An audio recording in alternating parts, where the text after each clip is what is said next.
நோயற்ற வாழ்வும் குறையற்ற செல்வமும் பெருகுக அப்படின்னு பொதுவாக நம்மளை பெரியவா எல்லாம் வாழ்த்துவா. நம்ம நோய் நொடி இல்லாமல் இருக்கணும்னு பார்த்திங்கன்னா 16 பெற்று பெருவாழ்வு வாழ்க அப்படின்னு சொல்லி வாழ்த்துவா. அதுக்கான அர்த்தத்தை நம்ம பார்ப்போம் இப்போ. சரிங்களா? இப்போ முதல்ல பார்த்திங்கன்னா 16 செல்வங்களை பற்றி நம்ம கொஞ்சம் சிந்திப்போம். மறவாத கல்வி அப்படின்னு முதல்ல விஷயத்தை பார்ப்போம். மறவாத கல்வி அப்படின்னா நம்ம நிறைய விஷயம் படிக்கிறோம், நிறையா ஞானத்தை தெரிஞ்சிக்கிறோம். மறவாத கல்வி அப்படின்னா நம்ம படித்ததை மறக்கக்கூடாதுன்றது இல்லை, நம்ம படித்த விஷயத்த என்றைக்கும் நம்ம நினைவில் வச்சுக்கணும். நம்ம தெரிஞ்ச விஷயத்த அடுத்த வாழ்க்கும் சொல்லி கொடுத்து நம்மளோட விஷயத்தையே எல்லாருக்கும் தெரிஞ்சு உலகறைய வைக்கணும். அதுதான் பொதுவாக மறவாத கல்வின்னு சொல்லுவாள்.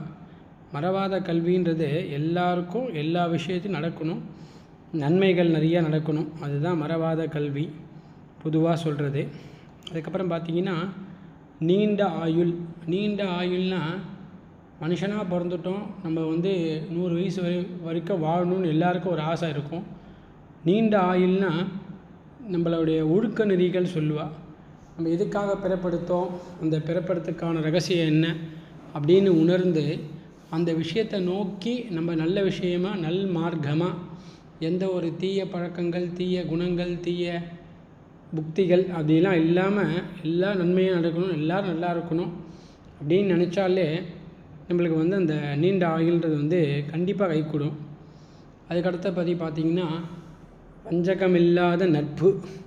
ஒருத்தர்கிட்ட நம்ம பழகுறோம் அப்படின்னா அவகிட்ட நம்ம விஷயத்தை எதுவுமே எதிர்பார்த்து பழகக்கூடாது. நம்ம வீட்டில் அம்மா அப்பா நம்மளை எப்படி பார்த்துக்கிறாளோ அதே மாதிரி நம்மளை சுற்றமும் சூழமும் நம்மக்கிட்ட இருக்கவாலும் சரி, நம்மக்கிட்ட பழகிறவாலும் சரி, அவளுக்கு ஒரு துரோகம் இல்லாத நட்பு.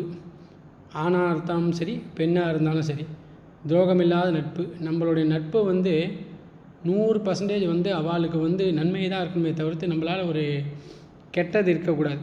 அதுதான் வஞ்சகம் இல்லாத நட்புன்னு சொல்லுவாங்க. அந்த மாதிரி நட்பு இருக்க எல்லா விஷயங்களும் நம்ம ஒரு பாசிட்டிவாக எனர்ஜிவாக ஒரு விஷயம் நம்ம செஞ்சுனே இருக்கும்போது எல்லா விஷயமே நம்மளுக்கு பாசிட்டிவாக தான் இருக்கும். அவருக்கு ஏதாவது ஒரு தீங்கு செய்யணும்னு நினச்சாதான் நம்மளுக்கு ஒரு தீங்குன்னு சொல்லுவாள். அது கர்ம பலன்னு சொல்லுவாங்க. அதனால் நம்ம நல்லது நினச்சினே நல்லதே பண்ணினே இருந்தால் எல்லா விஷயமே நல்லதே நடக்கும். நம்ம ஏதாவது ஒரு கெட்டது பண்ணுறோம் அப்படின்னு நம்ம முடிவு பண்ணிட்டா நம்மளுக்கு ஒரு கெட்டது எந்த நேரத்தில் எப்படி அட்டாக் பண்ணணும்னு தெரியாது. அதனால் வஞ்சகமில்லாத நட்புன்றது எல்லா விஷயத்துக்கும் பொதுவான இது. நம்ம யாருக்கிட்டேயும் வஞ்சகம் இல்லாமல் இருக்கணும். குறையாத வளம். குறையாத வளம்னா நம்ம ஒரு விஷயத்தை நோக்கி முன்னேறி போயிட்டே இருக்கோம்.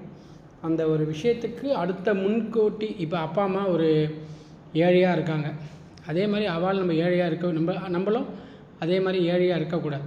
அவளோடைய ஒரு படி இல்லை 100 படி நம்மளுடைய வம்சத்தை நம்ம விருத்தி பண்ணணும். அதுதான் குறையாத வளம். ஆனால் அந்த குறையாத வளத்தையும் ஒழுக்க நெறியோடு செய்யணும்.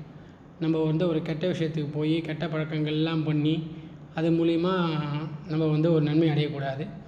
நல் விஷயமாக செஞ்சாலே நம்மளுக்கு எல்லாம் நல்லது நடக்கும். அதனால் குறையாத வளத்தோடு நம்மளுக்கு என்னென்ன தேவைகளோ அந்த தேவைகள்லாம் பூர்த்தி அடைஞ்சு நல்லபடியாக இருக்கணும். அந்த குறையாத வளத்தோடு நம்ம இருக்கணும்.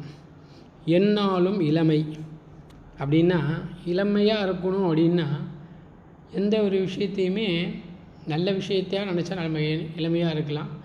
இளமைன்றதுக்கு அர்த்தம் நம்ம ஒரு இதுவாக இருக்கணும் அப்படிலாம் கிடையாது. நம்ம இருக்க உடை அழகு, மேனி அழகு, அவ்வளோதான். நம்ம இளமை எந்நாளும் இளைனா நம்மள இளமையாக இருக்கும் நம்ம நினச்சிட்டாலே அது இளமை கண்டிப்பாக தெரியும். நம்ம வயசாகிட்டோம், நம்மளால் நடக்க முடியல, நம்ம முடியல அப்படின்னு நினச்சாலே அந்த இளமை நம்மளை விட்டு போயிடும். அதனால் பாசிட்டிவாக எல்லா விஷயத்துலையுமே நம்ம இன்றைக்கி நாள் நல்லா இருக்கும், இந்த நாள் எல்லாமே நல்லதாக நடக்கும், எப்பயுமே நம்மளுக்கு எல்லா விஷயம் நல்லது அப்படின்னு நீ நினைங்க. அது எந்நாளும் இளமை. நம்ம மாத்திரை சாப்பிட்றோமே, ஐயோ சுகர் அதிகமாகிடுமே, அந்த மாதிரி விஷயங்கள்லாம் எதுவுமே நினைக்காமல் எல்லாமே நம்ம பகவான் இருக்கா, அப்பா அம்மா இருக்கா, நம்ம மனைவி இருக்கா, நம்ம குழந்தைகள் இருக்கா, நம்ம 4 பேருக்கு உதவி செய்யணும்னு நினைங்க. எல்லா விஷயம் நம்ம இளமையாக இருக்கலாம். நோயற்ற வாழ்வுன்னு சொல்லுவாள். நோயற்ற உடல், நோய் இல்லாத உடல் தான் நோயற்ற உடல்னு சொல்கிறது. நம்மளுக்கு வந்து நோய் இருக்குது இல்லை அது அப்பாற்பட்ட விஷயம். நோய் இல்லாத உடல் தான் ஆண்டவன் நம்மளுக்கு எல்லாருக்குமே கொடுக்குறான். யாருமே வந்து குறையான உடல் கொடுக்கல. குறையான உடல் நம்மளுக்கு ஆண்டவன் நம்மளுக்கு கொடுக்குறான். கண் சரியில்லை, அதாவது கால் ஊனம், ஏதாவது ஒரு பிரச்சனை அப்படின்னு ஆண்டவன் கொடுக்குறான்னா அப்பா அம்மா செஞ்ச தவறு, ஏதாவது உடம்பில் இருக்க டிஃபெக்ட்டு, ஏதாவது ஒரு பிரச்சனைகள் தான் 100ல் ஒரு குழந்தை, இல்லைன்னா 1000ல் ஒரு குழந்தை, லட்சத்தில் ஒரு குழந்தை தான் அந்த மாதிரி வந்து பிறக்குமே தவிர்த்து எல்லாருக்குமே எந்த குழந்தையுமே பிறக்கும்போது நோய் இல்லாமல் தான் பிறக்குது. நம்ம நோயாக வச்சுக்கிறது நம்மளோட வந்து இயல்பு. நம்ம ஒரு விஷயத்தை செய்யக்கூடாதுன்னா நீங்கள் அதை செய்யாமல் இருந்தால் உங்களுக்கு அது நோய் வராது. நோய் ஒரு மனுஷனுக்கு ஏன் வருது? நம்ம வந்து உடலை கவனிக்கலை, நம்மளுடைய விஷயத்தை நம்ம கவனிக்கலை அப்படின்னா தான் அந்த நோய் வருது. சரி, நோய் வந்துடுச்சுன்னா மாத்திரை சாப்பிட்டா எல்லாம் சரியாயிடுமா? மாத்திரை சாப்பிட்டாலும் சரியாது. அதாவது நோயற்ற உடல் அப்படின்னா நம்ம வந்து மாத்திரை சாப்பிட்டாலும் உணவு கட்டுப்பாட்டிலேருந்து கட்டுப்பாடான விஷயங்கள், சில விஷயங்கள் நம்ம செய்யும்போது நம்மளுக்கு தேவையான வந்து வலிமையை அது உடம்பு கொடுக்கும். முறையான உடற்பயிற்சி, முறையான உணவுகள், முறையான அணுகுமுறைகள் இருக்கும்போது நோயற்ற வாழ்வியல் நம்மளாம் வாழலாம். சலிப்பற்ற மனம், ஒரு விஷயத்துக்கு சலிச்சிக்கவே கூடாது. இந்த காலையில் எழுந்து இத்தனை மணிக்கு எழுந்துக்கணும் அப்படின்னா அந்த விஷயத்தை நம்ம எழுந்துக்கணும். இந்த விஷயம் செய்யணும்னா அந்த விஷயம் செய்யணும். அதுதான் சலிப்பற்ற. ஒரு விஷயத்தினால இவருக்கு போய் நம்ம செய்யணுமே, நம்ம போய் இவ்வளோ பணக்காரனாக இருக்கமே, நம்ம போய் இந்த மூட்டை தூக்கணுமே அப்படின்னு நினைக்கக்கூடாது. நம்மளுக்குன்னு ஆண்டவன் கொடுத்துட்டான்ல, எல்லா விஷயத்தையும் படிப்படியாக செய்யும்போது தான் அந்த ஒரு மனசில் வந்து நம்ம பெரிய ஆள் அப்படின்னு இல்லாமல் இருக்கும். அதே மாதிரி நம்ம ஏழையாக இருந்தாலும் நம்மளாம் இந்த வேலை செஞ்சு தான் பணக்காரன் ஆகணுமா அப்படின்னு கிடையாது. நம்மளுக்கு செய்ய செய்ய செய்ய செய்ய செய்ய முயற்சிகள் நீங்கள் எவ்வளோ செய்கிறீங்களோ அந்த முயற்சிக்கான வந்து மனம் வந்து உடம்பு அந்த அனுகிரகத்தை கொடுக்கும். அன்பான மனைவி எல்லாருக்கும் கிடைக்குமானா கண்டிப்பாக கிடைக்கும்.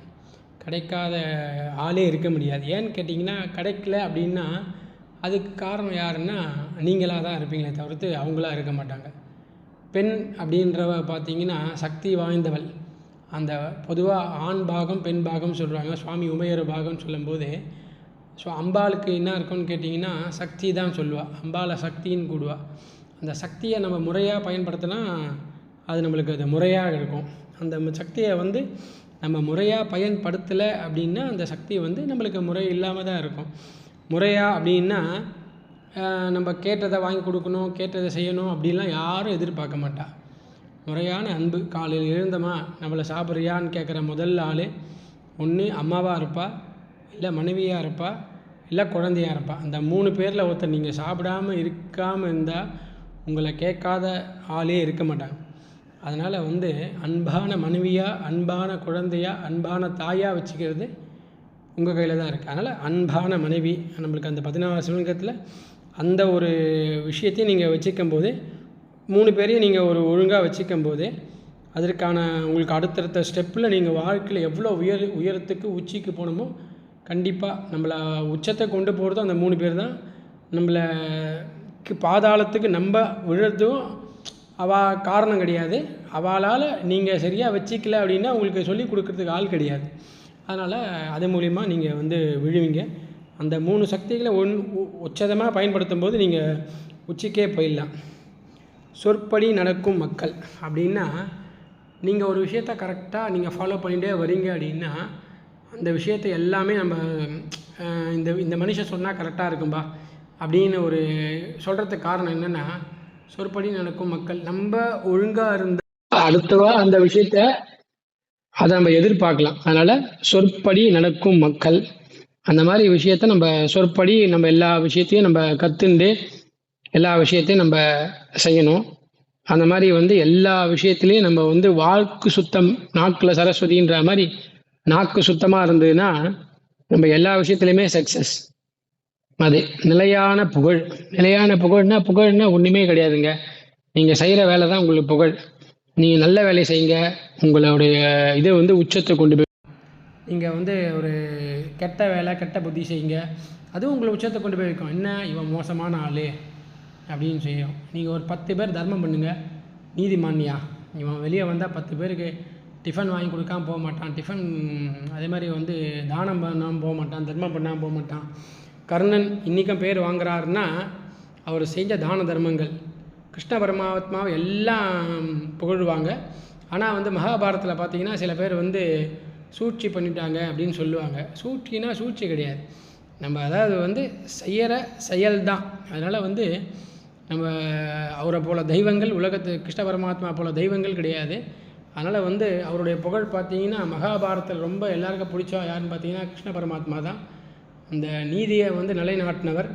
அந்த நீதியில் நல்லதும் உண்டு கெட்டதும் உண்டு, கெட்டதும் இருக்குது அப்படின்னு எடுத்து புரிய வச்சவர் அவர் தான். அந்த புகழ் உச்சிக்கு எல்லாருமே நீங்கள் இப்படியும் எடுத்து பார்க்கலாம், அப்படியும் பார்க்கலாம். அதுக்காக தான் அந்த விஷயத்தை நான் சொன்னேன். சொன்ன சொல் தவறாமை.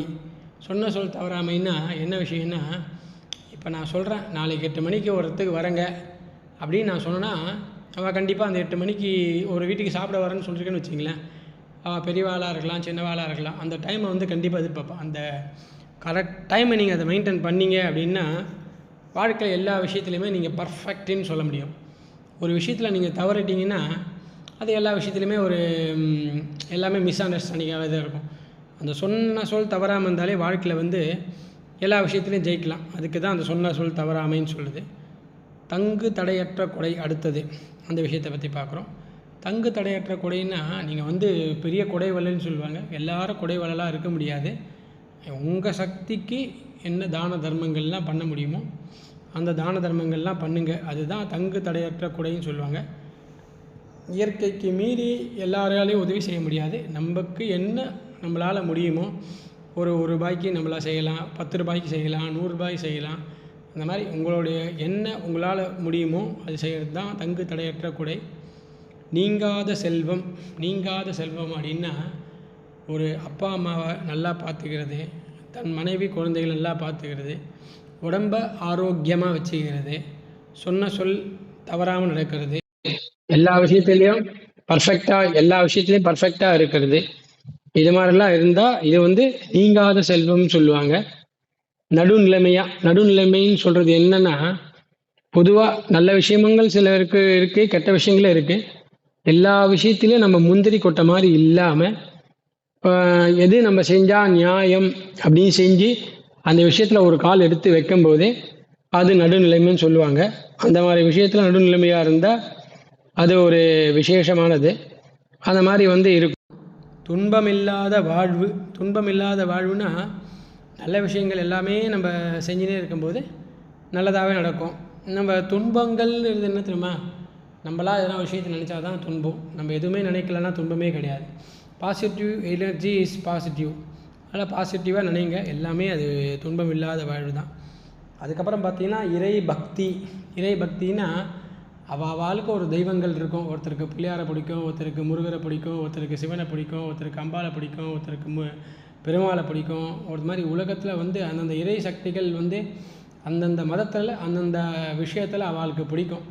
இறை பக்தியின் தெய்வத்தை மேலே வைக்கலாம், நம்ம பெற்ற தாய் மேலே வைக்கலாம், நம்ம செய்கிற வேலை மேலே வைக்கலாம்.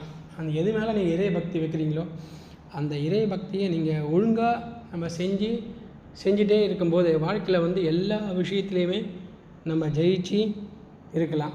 இந்த 16 செல்வங்களை பற்றி இப்போ நம்ம ஒரு சில விஷயங்கள் பேசியிருக்கோம். நோயற்ற வாழ்வும் குறையற்ற செல்வங்கள் பெருக.